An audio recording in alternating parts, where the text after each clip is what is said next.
Finally, weekend na. Happy-happy na naman. Pero dahil gusto namin sobra pa sa OA, ang pagiging masaya nyo, Easy Money right just for you. Dahil wag yang may alam sa dapat. Alam mo, si Kuya Kim, magpapaulan na naman ng 500 pesos. Saan kaya dadaan ang ulan na yan? Kuya Kim, where na you?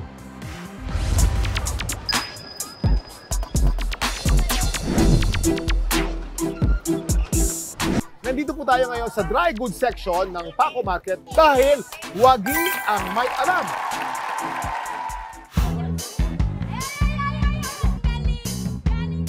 Bugtong. Mahilig ka ba sa bugtong?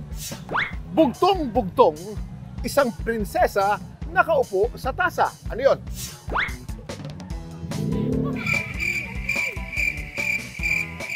Kasoy. Kasoy! Yes! Correct!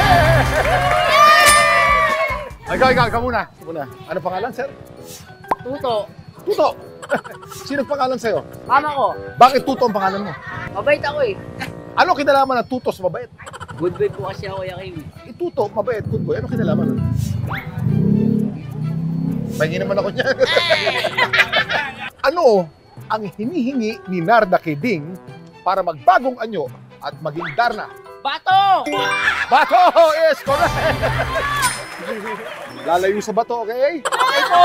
Good boy ako, Kuya Kim! Okay. Sa watawat ng Pilipinas, ilan ang bituin? Tatlo. Sigurado po kayo sa tatlo? Opo. Hindi po apat. Ito po ang 500 pesos para sa inyo po yan. Anong kamay ang tinataas kapag ginagawa at nire-recite ang panatang makabayan? Kanan. Sigurado po kayo? 500 pesos para sa inyo po yan. Ilan ang paa ng 5 kalapati? Ano lang po? Dalawa is wrong. Oh, sayang. Ilan ang paa ng 5 kalapati? 5 kalapati. Opo. 25. 25 is wrong. Hindi po.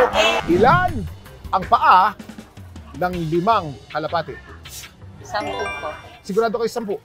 Hindi napapalitan. 500 pesos sa inyo po. 500. Okay, Daddy, kamusta po kayo? Mabuti naman. Ano po mga paninda po ninyo dito, sir? Itlog, balot. Itlog, balot. Oo, pansit, kanton. Ano po ang tawag sa balot na walang sisiw? Pinoy. Penoy. Ano po ang tawag sa balot na galing po sa manok? Siyempre, balot pa rin yun. Balot pa rin. Ano po ang tawag sa balot na galing po sa kalapati? Walang balot sa kalapati. Walang balot sa kalapati. Ito po ang tunay na tanong. Sino ang ama ng Katipunan? Si Bonifacio. Ano po first name? Andres. Andres Bonifacio is correct. 500 pesos. Kabuhay. Kung ang kalabaw ay Carabao sa English, ano naman sa Tagalog ang cow? Kalabaw. Cow! Kalabaw is wrong. Mali. Kung ang kalabaw ay Carabao sa English, ano naman sa Tagalog ang cow? Baka. Baka is correct.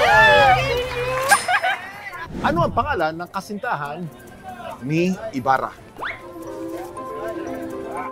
Quiet. 5, 4, 3, 2, sayang hindi mo nasagot. Okay, next time. Ano ang pangalan ng irog o ng kasintahan ni Crisostomo Ibarra? Maria Clara. Maria Clara o Mara Clara? Grado ka? Maria Clara is correct! Napakaraming pumasa dito sa Paco Public Market. Ang ilan sa mga sagot ay tama, ilan naman ay mali, at ilan naman ay nakakatuwa. Yan ang dapat alam mo.